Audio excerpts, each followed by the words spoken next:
다 같이 묵상기도 드리심으로 수요일 예배 하나님께 올려드리겠습니다.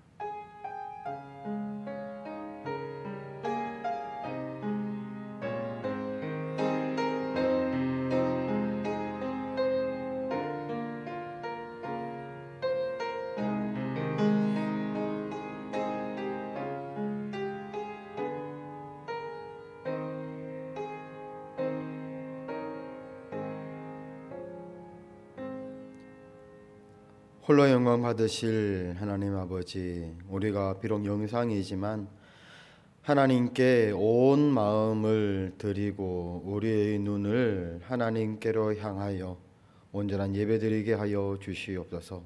우리 주 예수님 이름으로 기도하옵나이다. 아멘. 다 함께 찬송가 90장 찬송 부르시겠습니다.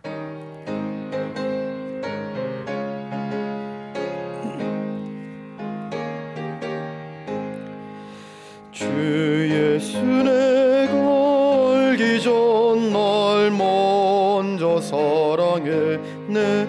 그 크신 사랑 나타나 내 영혼 거듭났네. 주 내 맘에 늘 계시고 나 주의 안에 있어.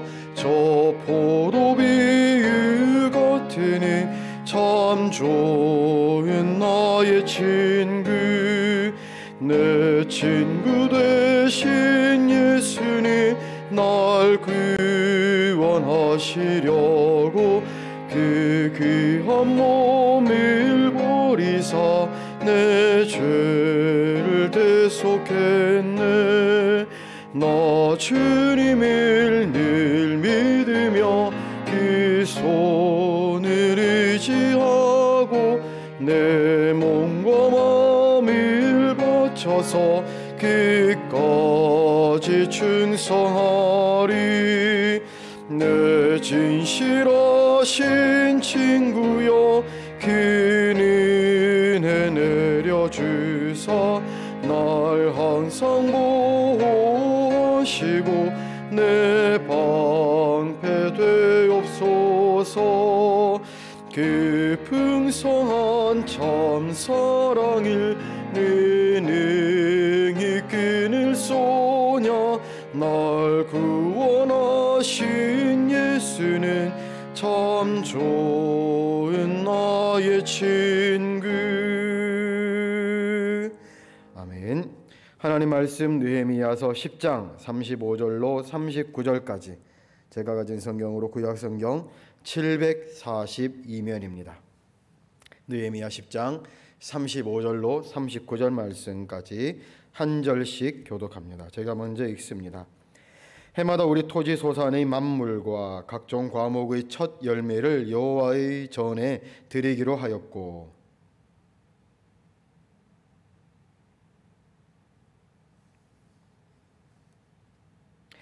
또 처음 익은 밀의 가루와 거제물과 각종 과목의 열매와 새 포도주와 기름을 제사장들에게로 가져다가 우리 하나님의 전의 여러 방에 두고 또 우리 산물의 11조를 레위 사람들에게 주리라 하였나니 이 레위 사람들은 우리의 모든 성읍에서 산물의 11조를 받는 자임이며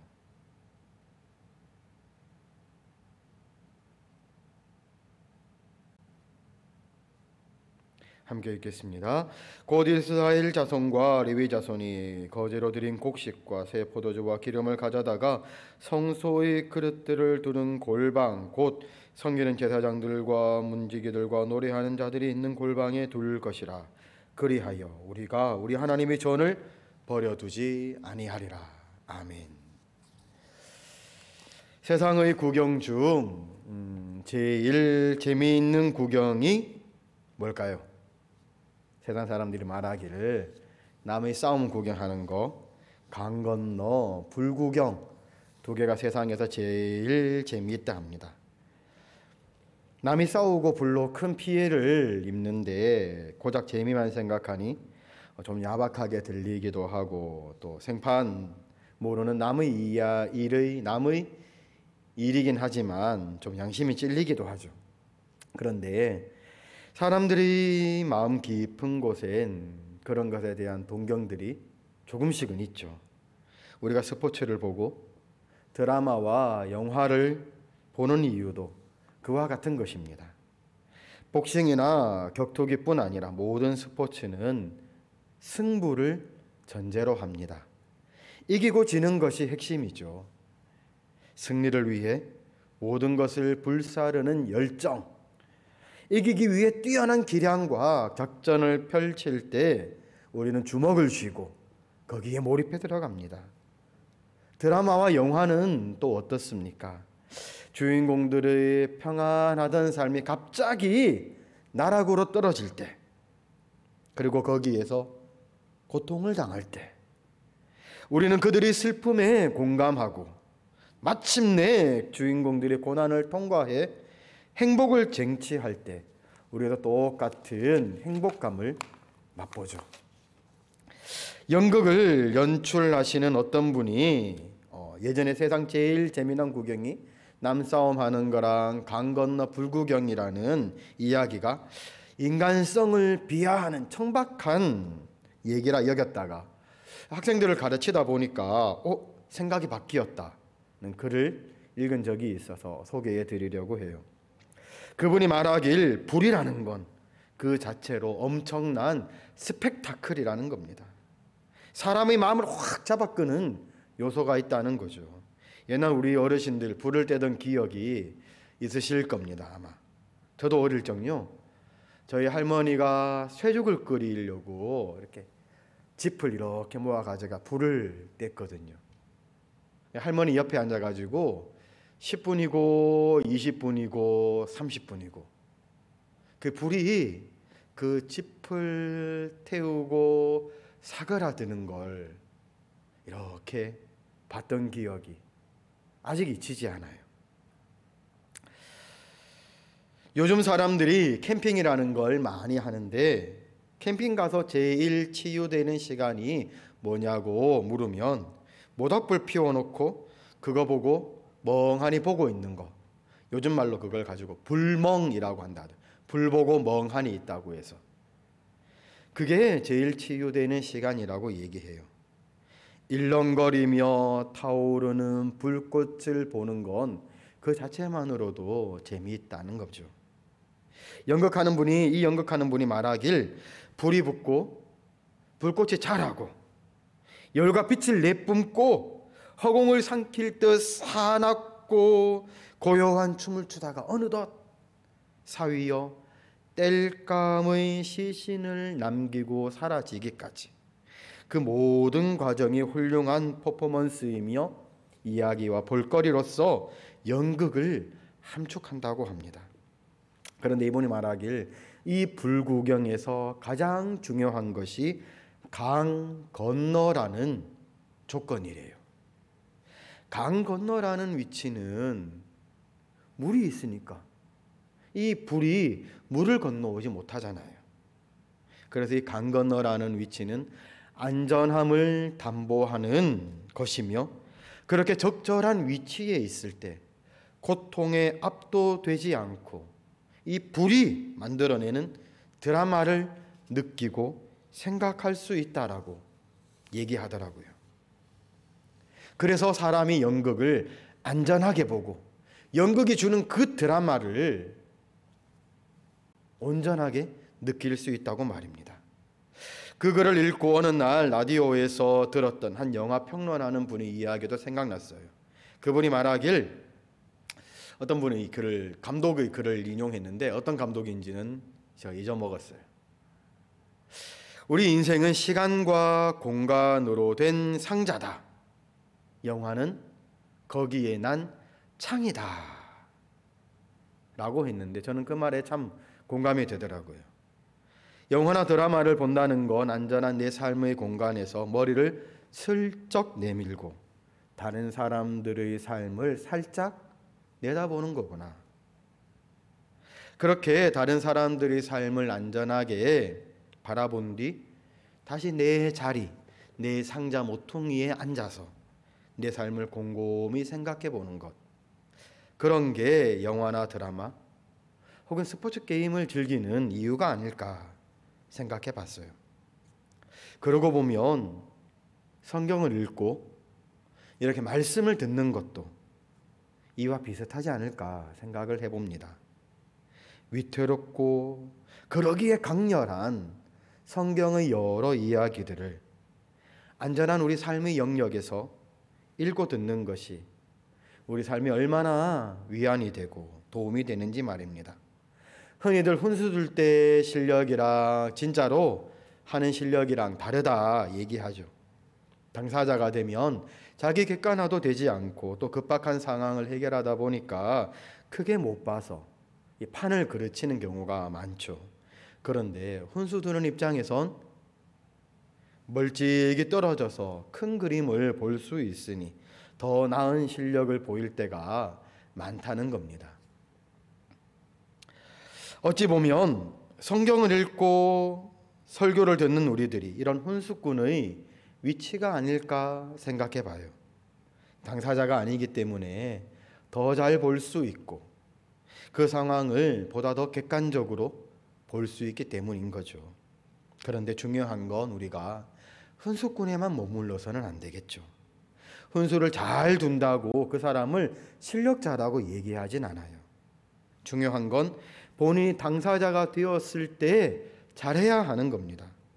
돌아가신 저희 할머니께서 제가 앞에 얘기했던 그 불을 뗄 때 제 옆자리에 계셨던 그 할머니께서 늘 하시던 말씀이 있는데요. 잊혀지지가 않는 말씀인데 그래요. 야, 입으로 떡을 치면 조선 백성이 다 먹고 산다. 그 말씀을 하셨거든요. 여러분, 입으로 하는 건 그건 누가 못하겠어요. 그죠? 내가 잘해야 되는 거죠. 훈수 아무리 잘 두면 뭐해요? 거기에서 배운 것을 내가 대국 자리에 앉아서 잘해야지 실력자가 되는 거 아니겠어요? 어찌해야 할까요? 남일이긴 하지만 남 일로 볼 것이 아니라 자기 일로 받아들여야만 하는 겁니다. 내 삶과 무슨 소용이 있을지를 연구하고 내 일에 연결시킬 때에 의미가 있는 거죠. 아무리 스포츠 경기를 많이 봐도 내 실력이 늘지 않아요. 잘하려면 선수들이 몸놀림을 자세히 보고 그렇게 되도록 나도 따라 해보고 연습해야 되는 겁니다. 믿음 생활도 마찬가지예요. 아무리 말씀을 듣고 읽어도 저절로 아름다운 신앙의 모습을 갖출 수는 없죠. 신앙의 선배들이 한 일을 자세히 보고 나도 따라하려는 마음을 가지고 실천해보고 연습해봐야지 의미가 있다는 겁니다. 그럼 오늘 읽은 느헤미야 10장에서 느헤미야를 비롯한 백성들이 어떻게 자기들의 신앙을 세워갔는지 우리 강 건너편에서 한번 살펴보기 원합니다. 거기에서 멈추지 말고 우리도 그런 상황이라면 어찌할까 생각해보고 말씀을 듣고 난 뒤 이편 강둑 곧 우리 삶의 공간으로 돌아와서 어떻게 실천할 수 있을지를 생각해 보기 원합니다. 오늘 제목이 좀 길죠. 우리가 우리 하나님의 전을 버려두지 아니하리라. 우리가 우리 하나님의 전을 버려두지 아니하리라. 이 선언은 참 단순하며 힘이 있고 그리고 너무 당연한 일입니다. 말이죠. 하나님의 전을 우리가 버려둘 수 없지 않습니까? 그런데 이 당연하고 단순한 말이 결코 쉬운 말이 아닙니다. 왜냐하면 이 말은 헌신이 전제된 말이기 때문에 그렇습니다. 느헤미야 때 헌신의 결심은 결코 쉽게 나올 수 있는 말이 아니기 때문에 그렇습니다. 어렵고 큰 일을 하고 나면 쉬고 싶은 게 사람의 마음이죠. 이제껏 백성들은 예루살렘 성벽을 쌓는 일에 시간과 물질 그리고 자신들의 몸을 온전히 헌신했습니다. 돈을 받으며 일한 게 아니고요. 자기 돈 써가면서 자기들 손으로 직접 성벽 쌓는 고된 일을 했다는 거예요. 이 일은 여유 있게 쉬어가면서 쉬엄쉬엄 하던 일이 아니었습니다. 불과 52일 만에 해냈던 일이었죠. 얼마나 집중적으로 했는지 우리가 짐작이 가지 않습니까? 그리고 환경이 쉬웠던 것도 아니었죠. 사마리아의 대적 산발랏이 틈틈이 위협하던 그 가운데 이 일을 했지 않습니까? 무엇보다 느헤미야 때 예루살렘 사람들의 형편은 결코 넉넉하지 않았습니다. 곳간에서 인신 난다고 합니다. 물질이 넉넉하면 마음도 넉넉해집니다. 그런데 느헤미야가 총독으로 오던 당시 예루살렘은 별 볼 일 없는 곳, 결코 부유하다고 할 수 없는 곳이었습니다. 느헤미야 5장 1절에서 5절까지를 한번 눈으로 쑥 한번 읽어보시기 원해요. 바쁘시면 색칠 있는 파란색 글자와 빨간색 있는 글자만이라도 한번 눈으로 읽어보시기 바랍니다.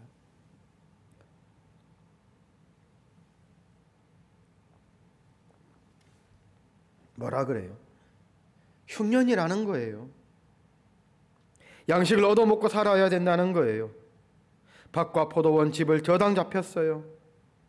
하다 안 돼가지고 자녀를 종으로 팔고요. 우리 딸 중에 벌써 종된 자가 있고 우리 밭과 포도원이 이미 남의 것이 되었대요.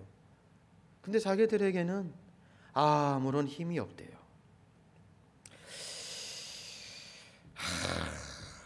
그래서 총독인 느헤미야에게 호소하며 울부짖는 가난한 백성들의 이야기가 5장 1절에서 5절까지 기록되고 있잖아요. 느헤미야 당대의 백성의 삶이 결코 녹록하지 않았다는 거예요.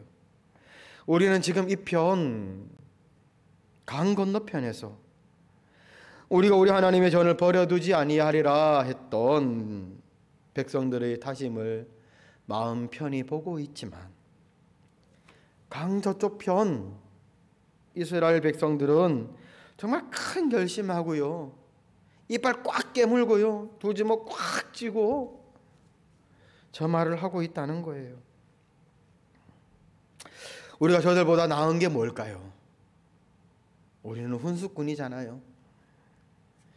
차분하게 그때 이스라엘 사람들의 상황과 그 상황에도 불구하고 결심한 걸 분석하고, 야, 정말 위대하고 어려운 결심이었구나 평가하고 감탄하는 거, 그걸 아는 거죠. 저분들은 당사자이기 때문에 자기들이 저 놀랍고 위대한 결심과 맹세를 하면서 그게 얼마나 대단하고 어려운 일이었는지 자기들은 몰랐을 거예요. 우리가 우리 하나님의 전을 버려두지 아니하리라 한 맹세가 어떤 의미가 있었는지 우리가 깨달아야 할 게 하나 더 있어요. 여러분, 과거 성벽을 쌓고 성전을 돌보는 일이 누구의 일이었을까요? 우리가 우리 하나님의 전을 이라는 말이 우리가 보기에 너무 당연한 일이지만 2500년 전에는 저게 매우 특별한 선언이었다는 걸 우리가 알아야 한다는 거죠. 첫 번째 성전의 이름이 솔로몬 성전이라고 합니다. 솔로몬이 지었기 때문이죠. 근데 여러분, 솔로몬이 과연 돌 하나 자기 손으로 갖다 놨을까요? 실제 그 성전을 지은 건 백성들이었죠. 근데 성전 건축의 영광은 솔로몬이 다 가져갔어요. 그 성전을 관리하고 돌보는 사람은 솔로몬과 그 후대의 왕들과 제사장들이었어요. 사실 그렇게 하는 건 고대 이스라엘뿐 아니라 시대를 초월한 보편적인 현상입니다. 성전을 관리하고 돌보는 건 왕과 귀족의 일이지 백성의 일은 아니었죠. 왕정 사회에서 백성은 시키는 일을 하는 수동적인 존재라는 거죠. 그런데 우리 10장 28절과 29절을 우리 함께 읽어볼까요? 그 남은 백성과 제사장들과 레위 사람들과 문지기들과 노래하는 자들과 느디님 사람들과 및 이방 사람과 절교하고 하나님의 율법을 준행하는 모든 자와 그들의 아내와 그들의 자녀들 곧 지식과 총명이 있는 자들은 다 그들의 형제 귀족들을 따라 저주로 맹세하기를. 다시 읽으니까 뭔가 보이셔요? 그렇습니다. 일반 백성들이요, 귀족들과 함께 성전을 버려두지 않기 위해 자신들이 무엇을 해야 할지 맹세했다는 거예요. 예전에 그런 일은 왕족과 귀족들이 하는 지도층의 일이었지만 이제 그 일을 백성들이 우리 일로, 내 일로 받아들이고 있다라는 겁니다. 더 나아가 하나님의 율법을 준행하는 모든 자, 그러니까 일반 백성들, 곧 성인 남성들 뿐 아니라 당시에 한 표의 권리도 없던 여자들과 어린 자녀들까지 그 일에 동참했다라는 겁니다. 예전에 시키는 일만 하던 수동적인 사람들이 아니라 이제는 자기 일로 받아들이고 그렇게 주도적으로 참여했다는 거예요. 느헤미야 마지막 9장의 마지막인 38절을 우리 함께 읽어봅니다. 시작. 우리가 이 모든 일로 말미암아 이제 견고한 언약을 세워 기록하고 우리 방백들과 레위 사람들과 제사장들이 다 임봉하나이다 하였느니라. 9장에서 백성들은 자신들과 조상들이 죄 때문에 이런 고난을 겪고 있음을 고백하고 돌이켜 회개하고 하나님과 함께 언약을 맺었어요. 그리고 오늘 본문인 10장 1절부터 27절까지 총독 느헤미야에서 시작해서 제사장들, 레위인들, 백성의 우두머리들에 이르기까지 언약했던 사람들의 이름을 일일이 하나하나 다 기록해 놨어요. 그리고 앞에 읽은 대로 남녀노소를 포함한 모든 백성들이 29절에서 맹세해 이르기를 이제부터 모세를 통해 주신 하나님의 율법대로 모든 계명과 규례와 윤리를 지켜 행하겠다고 맹세했던 거죠. 30절 이하에서 그들이 하나님께 지킬 긴 약속, 곧 하나님의 전을 어떻게 보살필 것인지 긴 맹세의 목록이 진행된 후 39절에서 뭐라 그래요? 그리하여 우리가 우리 하나님의 전을 버려두지 아니하리라 최종 선언을 하는 것으로 10장이 끝이 난다는 겁니다. 자세히 보면 이 일이 얼마나 놀라운 일인지를 우리가 알 수 있습니다. 느헤미야 10장은 새로운 신앙이 탄생하는 놀라운 장면을 기록하고 있습니다. 예전의 신앙 모습은 왕과 제사장 혹은 선지자와 같은 지도층의 길을 제시하면 그냥 백성은 그 길을 따라가면 되는 거였어요. 그런데 이제부터 그런 전통적인 신앙 방식이 아니라 백성들이 자발적으로 그리고 주도적으로 신앙을 개척하는 형식으로 바뀌었다는 거예요. 느헤미야 이후 역사의 진행에 따라서 바리새와 에세네와 같은, 비록 예수님 당시에는 시간이 흘러 그때 예수님 당대에는 부정적인 모습으로 변질되긴 하였지만 초창기에는 뛰어난 신앙의 열정을 가지고 진행한 평신도 운동들이 많이 진행되었다는 거죠. 우리 장로교도 그런 전통 가운데 서 있죠. 목사님들만 교회를 운영하고 지도하는 게 아니라 장로님들과 권사님들, 안수 집사님들, 그리고 서리 집사님들이 함께 힘을 모아서 주님의 몸된 교회를 섬깁니다. 우리 성림교회도 그런 전통 가운데 있죠. 모든 성도님들이 이 예배당을, 우리 성림교회를 사랑하며 헌신하기 때문에 이렇게 성장했고, 코로나라는 어려운 환경 가운데에서도 주님의 아름다운 소식을 굴하지 않고 전하고 있죠. 자, 이제 이런 놀라운 믿음이 오늘 우리들의 삶과 어떤 관련이 있을지를 우리 한번 알아보기 원합니다. 앞에서 강 건너 불구경에 대해 얘기했던 걸 다시 생각해 봐요. 아무리 스펙타클하고 감동적인 이야기라도 우리 삶에 연결되어야 의미 있다는 얘기를 했습니다. 이분들의 삶과 우리는 어떤 연결점을 가질까요? 어딜 가나 사람 사는 건 비슷하다고들 얘기합니다. 2500년 전 저 먼 팔레스틴 땅의 이야기이지만 사실 지금 우리와도 비슷한 점이 꽤 있어요. 무엇보다 비슷한 건 느헤미야 때 이스라엘 백성들이나 2020년 우리들의 삶이 참 녹록지 않은 상황 중에 있다는 겁니다. 당시 예루살렘을 비롯한 유대 지역은 느헤미야가 통치하고 있긴 했지만 사마리아를 비롯한 주병이 호시탐탐 기회를 노리고 있었습니다. 페르시아라는 강대국이 언제 또 마음을 받고 괴롭힐지 모르는 상황이기도 했습니다. 우리나라도 미국, 중국, 러시아, 일본 참 열강들 틈바구니 속에서 참 괴롭죠. 무엇보다 경제적인 어려움으로 고난을 겪던 이스라엘처럼 지금 우리들도 코로나 때문에 얼마나 힘든 고통의 골짜기를 건너고 있는지 모릅니다.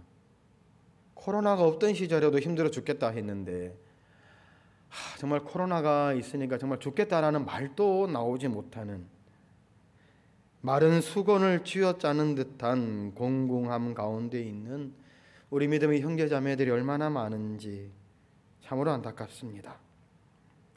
속히 이 사태가 끝나면 좋겠는데 아직 조금 더 버텨야 할 것 같아서 마음이 너무 무겁습니다. 오늘은 성탄절 이틀 전이에요. 23일이니까 코로나 이브 전날입니다. 원래 우리 교회 계획대로라면 오늘 성탄 축하 예배를 드릴 거였거든요. 코로나 상황이 악화되어서 이렇게 영상으로 예배를 드리게 되어 참으로 아쉽습니다. 저 혼자 이 텅 빈 예배당에서 예배 드리는 게 영 어색해요. 예전이었으면 설교 짧게 하고 불 다 꺼놓고 여기에서 춤추고 노래하고 우리 예수님의 생일을 함께 기뻐하는 그 축하가 있었을 텐데 말이죠. 코로나로 여러 가지가 불편한 가운데 지난주부터 엄청 추웠어요. 그죠? 성탄절이 바로 코앞에 있다는 게 느껴지지 않을 정도예요. 좋지 않은 일들이 연달아 일어날 땐 언제 좋은 일들이 있겠나 그런 때가 있습니다. 코로나 블루라는 말처럼 우울한 공기가 우리들 삶 주변을 가득 채우고 있는 것처럼 느껴집니다. 이러한 때 예수님이 태어난 성탄은 어떤 의미가 있는지, 그리고 오늘 느헤미야 10장의 상황과는 어떤 상관이 있을까요? 성탄절에 대한 질문 하나 할게요. 예수님이 실제 태어나신 날은 언제일까요? 우리는 12월 25일이 예수님이 태어난 날이라고 알고 있지만 사실 정확한 날짜는 아무도 몰라요. 왜냐하면 아무도 그날을 분명하게 기록해 놓고 있지 않기 때문이죠. 성경을 봐도 맨날 며칠이라고 말씀해 놓고 있지 않잖아요. 요즘이야 생일을 중요한 날로 기념하지만 고대 지중해 지역에서는 특별하게 생일을 이렇게 기록하는 문화가 없었대요. 초대교회 성도들은 예수님이 곧 재림할 것이라 믿었으니까 더욱더욱 그날을 중요하게 여기지 않았겠죠. 그럼 12월 25일을 성탄절이라 했던 근거는, 이유는 무엇이었을까요? 원래 이 날은 예수님의 탄생과는 크게 상관이 없는 날일 수도 있지만 몇 가지 이유로 2세기 후반부터 상징적으로 이 날을 성탄절로 지키기로 공식화했다고 해요. 왜 하필 이때 해야 했는지 여러 이유들이 있지만 이때가 동지 무렵이라는 점이 아마 그 이유 중 하나라고 많은 사람들이 얘기합니다. 동지는 알다시피 밤이 가장 긴 날입니다. 그런데 밤이 가장 길다라는 말은 그때가 암흑의 권세가 절정에 달한 때라는 뜻이면서 동시에 역설적으로 그날부터 그 암흑의 권세가 줄어들 것이라는 뜻도 된다는 겁니다. 동지가 지나자마자 이제 낮이 점점 더 길어질 것이고 그것은 빛과 광명의 시대가 다가온다라는 상징이 되기 때문이죠. 그러니까 성탄절을 동지 무렵에 지키기로 한 건 어둠이 가장 깊어 절망의 때로 보이는 그때가 오히려 빛이 승리하기 시작하는 때라는 걸 말하기 위함입니다. 예수님이 탄생의 그 시작을 알리는 시작점이라는 거죠. 사인이라는 겁니다. 여기에서 중요한 건 성탄이 시작이지 완성은 아니라는 겁니다. 동지 다음 날은 낮이 전보다 조금 더 길어진 것이지, 요만큼 더 길어진 것이지 그날부터 낮이 밤을 이긴 날은 아니라는 거예요. 조금씩 나아진다는 것이지 이미 이겼으니 안심해도 된다는 뜻이 아니라는 겁니다. 마찬가지로 성탄, 곧 아기 예수님이 오심으로 우리 세상의 문제가 자동적으로 해결되는 것도 아닙니다. 크리스마스는 아직 추운 겨울 한가운데에 있습니다. 그러나 우리에게 희망이 있는 건 이 겨울이 영원히 지속되지 않는다는 겁니다. 성탄절은 이 추위가 끝나기 시작한다라는 사인이고, 그래서 희망의 시작이 되는 겁니다. 생각해보면 예수님이 베들레헴 땅에 태어나셨지만 유대의 공고한 형편은 별로 나아진 게 없었습니다. 예수님께서 공생애를 시작하며 복음 전하고 많은 사람들을 고쳐주는 능력을 행했잖아요. 근데 여전히 유대는 헤롯과 로마의 폭정에 시달렸고 많은 사람들은 복음에 눈 감고 살았지 않습니까? 주님이 마지막에 십자가에 달리셨지만 그것으로 모든 구원 사역이 완성되고 모든 사람들이 예수님을 믿은 게 아니었어요. 베드로와 바울과 같은 사도들이 예루살렘에서, 갈릴리에서, 소아시아에서, 유럽에서 복음을 전하는 일들로 연결되었고, 그 후로도 2000년 동안 교회는 멈추지 않고 계속 복음 전파하는 일을 해왔던 거예요. 계속 진행되고 있는 거죠. 완성을 향해 나아가고 있는 거죠. 성탄절은 완성이 아니라 시작이었습니다.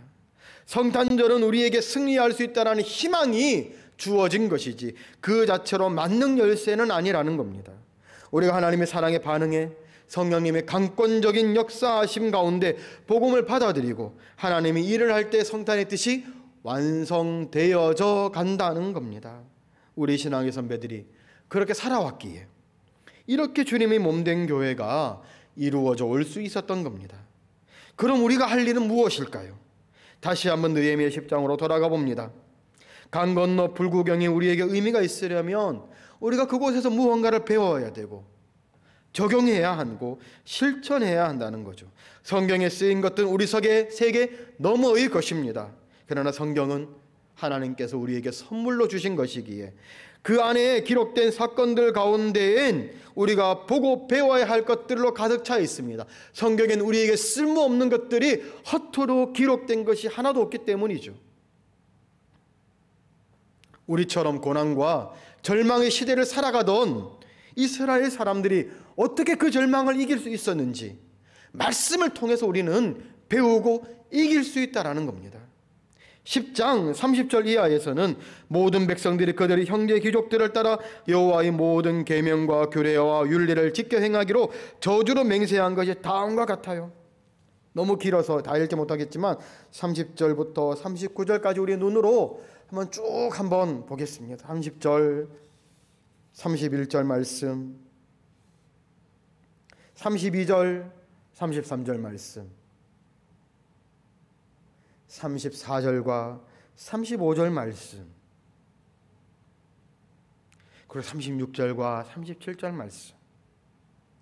참 길죠. 여러분 눈으로 한번 쏙 보면서 어떤 생각을 혹시 하셨나요?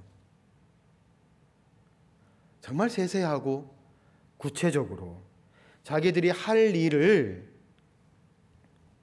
기록해 놓았음을 알 수 있어요. 굳이 이렇게까지 자세하게 할 필요가 있나 싶을 정도죠.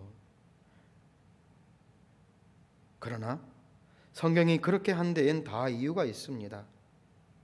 이방 결혼 방지를 어떻게 하겠으며 자식을 안 주고 딸을 안 주겠으면 우리가 어떻게 하겠냐. 구체적으로 아들의 경우 딸의 경우 어떻다.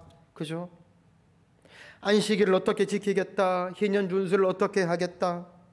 하나님의 전을 위해 매 3분의 1세기를 드리는데 그리고 세계를 헌금을 어떤 때 얼마나 언제 어떻게 정말 구체적으로 자세하고 세세하게 기록해 놨다는 거예요. 왜 그랬을까요, 여러분들? 이렇게 작은 목표들을 정해 놓아야 빈말이 되지 않기 때문입니다. 예를 들어 여러분들 영어를 공부해야겠다 결심했다고 칩시다. 영어 공부의 목표를 외국인하고 대화하기 정해놓으면 여러분 과연 얼마나 그 목표를 달성할 수 있을까요? 외국인하고 얘기하는 게 어디 쉬운 일입니까? 조금 하다가 작심삼일 다 포기할 거예요. 잘 되기 어려워요. 모든 학생들이 공부를 열심히 할 거라고 다짐하지만 잘 안 되는 이유가 거기에 있습니다. 여러분 목표는 작게 잡는 겁니다. 매일 단어 10개씩 외우기. 아우 나는 나이가 힘들어서 많아서 안 돼. 영어 단어 5개. 나 그것도 힘들어. 매일 영어 단어 3개씩만 외우기. 여러분 영어 단어 3개씩만 외우면요 365일이니까 뭐 빠져먹는 거 뭐 좀 주일 빠져먹고 한다 해도 영어 단어 900개를 외워요. 영어 단어 900개면요 웬만한 의사소통 할 수 있어요. 진짜로요. 5살짜리 꼬맹이가요 아는 언어가 단어가 한 700개 800개 뭐 이 정도 된대요. 5살짜리 꼬맹이가 자기 의사소통 다 하잖아요. 어른이랑. 우리 그 정도는 할 수 있다는 거예요. 1년만 영어 단어 3개씩 외우면요 다 돼요. 매일 문장 하나씩 외우는 거, 그것만 하면 영어 문장 300개만 외우면요 다 쓰일 수 있어요. 영어 하는 거 어렵지 않아요. 근데 여러분 잘 돼요? 잘 안 되죠. 우리가 왜 그럴까요? 작은 것들의 소중함을 하찮게 여기기 때문입니다. 여러분, 만약 이스라엘 백성들이 30에서 39절까지의 구체적이고 자세한 해야 할 일들의 목록을 말하지 않고 그냥 큰 거, 우리가 우리 하나님의 전을 버려두지 아니하겠습니다, 그 선언만 했다면 그들의 결심은 거창했을지는 모르겠지만 결코 지켜질 수는 없었을 겁니다. 이들의 선언이 지켜질 수 있었던 건 이 큰 선언과 함께 더불어 얼마든지 쉽게 할 수 있는 구체적이고 자세한 일의 목록을 기록하고 그것들을 매일매일 삶 속에서 지켰기 때문이라고 생각합니다. 우리 하나님의 전을 버려두지 않을 것이라는 선언은 완성이 아니라 시작일 뿐입니다. 마치 성탄절이 구원의 완성이 아니라 시작이든 말이죠. 예수님은 태어난 것으로 당신의 목적을 완성한 것이 아니라 공생의 기간 동안 복음을 전하시며 마지막에는 십자가에 달리심으로 목적을 완성하셨고, 사도들과 초대교회 성도들 역시 예수님이 태어난 사실에만 기뻐하지 않고 복음 전파를 위해 헌신함으로 구원의 완성을 위한 한 조각 벽돌이 되었던 거죠. 올해 성탄절은 유례 없이 조용한 날이 될지 모르겠습니다. 코로나 때문에 많은 어려움들이 계속 지속될 것입니다. 그렇지만 여러분, 이 절망적인 상황이 영원할 수는 없습니다. 왜냐? 하나님께서 우리를 구원하실 일을 우리 가운데 이미 시작하실 것이기 때문입니다. 바로 이 성탄절이 그 사인입니다. 2000년 전 유대 땅에 희망의 빛을 던졌던 큰 별이 오늘 이 땅에도 동일하게 비춰질 것으로 믿습니다. 그러나 코로나로 인한 어려움을 끝낼 시작이 될 2020년의 성탄은 여전히 완성이 아니라 시작입니다. 우리는 생일을 맞은 이에게 선물을 주는 풍습이 있습니다. 곧 예수님의 생신이 다가옵니다. 예수님의 생신인데 그날 또 우리가 주님에게 주십시오라고 말할 수는 없잖아요. 우리가 주님을 위해 어떤 선물을 드릴 수 있을까 고민하는 게 이 성탄절 무렵에는 더 어울리는 게 아닐까 생각해 봐요. 여러분, 혹시 저 하늘에서 주님께서 우리를 향해 야, 내일 모레가 내 생일인데 너희는 나를 위해 무슨 선물을 할 것이냐고 물으신다면 여러분과 저는 무엇이라고 답할까요? 2500년 전 느헤미야와 백성들이 우리가 우리 하나님의 전을 버려두지 않겠습니다, 그러기 위해 이런저런 일들을 하겠습니다 라고 결심했던 아름다운 신앙의 결심들이 불꽃으로 피어났던 것을 지켜본 우리들도 동일한 결심들을 오늘 한번 해봐야 되겠습니다. 이 코로나 시국 정말 신앙과 예배를 지키기가 너무 어렵습니다. 우리 처음에 유튜브 보면 우리 주일 유튜브 보면 실시간 이 300명, 400명 이렇게 되었는데요. 점점 줄어서 100명 단위 200명이고 저는 예배 드릴 때는 꼭 좋아요 누르는데 좋아요 누르는 횟수도 줄어들고 그래요. 여러분, 오래되고 하니까 익숙해지고 참으로 주일 실시간 예배 드리는 것도 힘들고 그러잖아요. 사람이니까. 그죠? 근데요 여러분, 그럼에도 우리가 우리 하나님의 전을 버려두지 않겠노라고 결심해야 되지 않겠어요? 각자 형편에 맞게 하나님의 전을 섬기기 위한 구체적이고 세밀한 결심들을 해야 할 것이에요. 주일 실시간 예배 드릴 때 예배 드리고, 수요 예배 드릴 잊지 않고 드려주고, 좋아요 그거 한번 눌러주고, 그죠? 그렇게 우리가 하나씩 하나씩 하나님을 위한 일을 해나갈 때 어느 날 하나님의 정하신 때가 되어 우리의 일과 하나님의 일이 만나 아름다운 역사가 이루어질 줄 믿습니다. 그 역사에 쓰여지고 그 역사를 직접 목격하시는 귀한 우리 성님의 성도님들 되시기를 주님의 이름으로 축복합니다. 기도하겠습니다.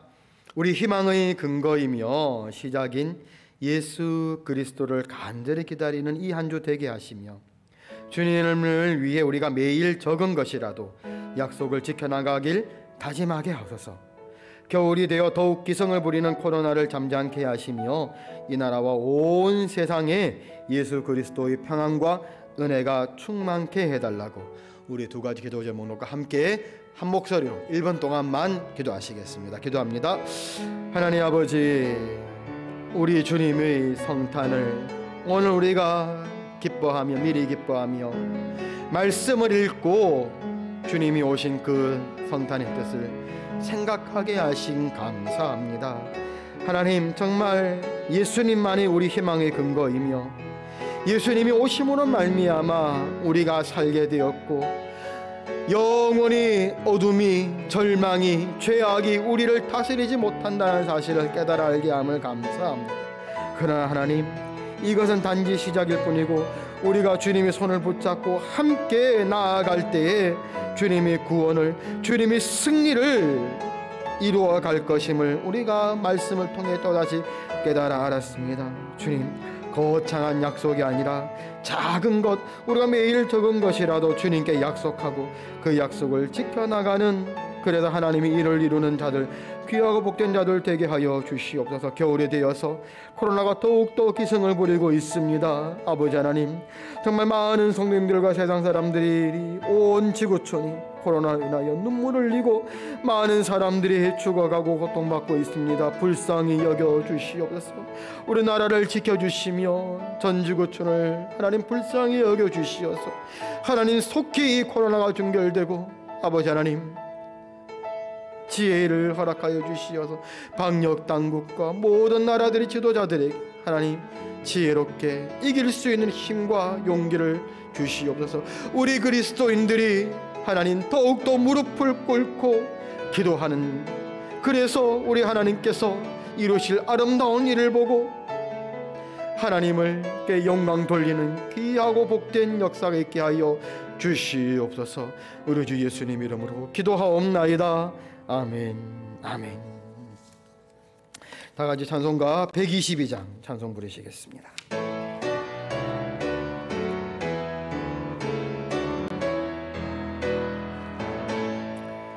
천번 가은 성도여 다 이리 와서 베들레헴 성 안에 가봅시다. 저 그의 누이신 아기를 보고 엎드려 절하세, 엎드려 절하세, 엎드려 절하세. 그 주 나셨네. 저 천사여 찬송을 높이 불러서 이 광활한 천지에 흘리어라. 주 하나님 앞에 늘 영광을 돌려 엎드려 절하세, 엎드려 절하세 엎드려 절하세 그 주 나셨네 이 세상에 주께서 탄생할 때에 참 신과 참 사람이 되시려고 저 동정녀 몸에서 나시었으니 엎드려 절하세 엎드려 절하세 엎드려 절하세 그 주 나셨네 여호와의 말씀이 육신을 입어 날 구원할 그 주가 되셨도다 늘 감사한 찬송을 주 앞에 드려 엎드려 절하세 엎드려 절하세 엎드려 절하세 그 주 나셨네